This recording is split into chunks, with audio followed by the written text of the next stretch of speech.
But does that look like your group? No, it doesn't look like your group. I mean, in no way, shape, manner, or form. You know, maybe if we had a bunch of bunny rabbits running there, it's unbelievable. But again, you are who you hang around with, you know. And as Oprah Winfrey says, and which I talk about a lot, is that you want people with a like mind and that are better than you, smarter than you, more intelligent than you, to get on your bus. And don't be so concerned about what you're going to do with those people, but you want to, you know, the joint brain is, you know, there's nothing the joint brain, collective brain, or brains, can't overcome. And I give the example of the atomic bomb, the Manhattan Project, and they were put together and they were told, we need to develop a weapon of mass destruction, which they didn't call it that back in those days, in the middle 40s, to end the war in the Pacific. And they did. They didn't know if it was implode or explode, but they did. But if your team doesn't look like that, then you should, I won't say you should give serious thought, you should just change. Another one of my great influencers is Toyota automobile. He wrote a book called The Toyota Way, and he said, constant supervised stress. Constant supervised, actually I think he used the word organized stress. What does that mean? It means keep people accountable, right. Just like Peter Sage says. Right. Keep people, what gets measured gets accomplished. And I have signs on most of the business I'm involved in. When you walk in the door, there's a big thing about as big as that painting there. What gets measured gets accomplished. Right. Without measurement, you're just fooling yourself. Perfection equals paralysis. Okay, so you can never make a perfect decision. No, no.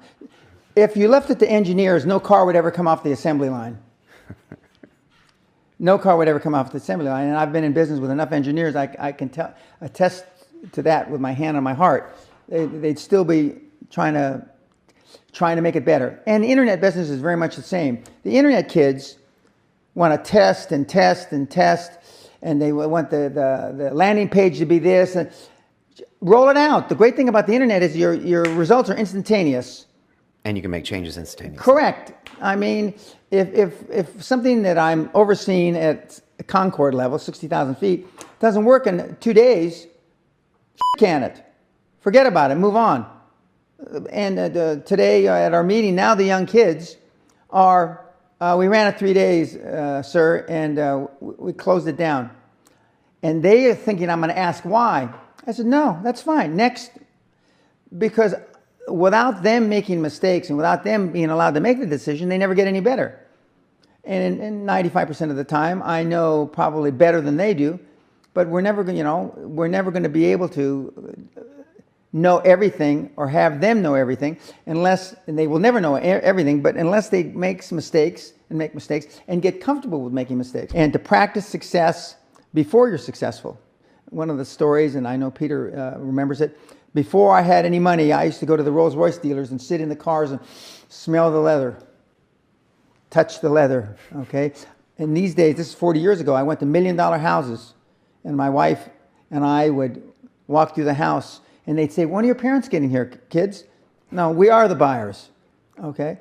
And to get used to it, and that's the reason the castle is so effective. And the reason I stopped giving outside seminars is that the success rate is almost 5 times greater going to the castle, having a butler wait on you, dressing, thinking more of yourself, because self-esteem is the key to high performance. If we feel good about ourselves and we hang around with people, the average of the 5 people that we are mostly around is who we turn out to be.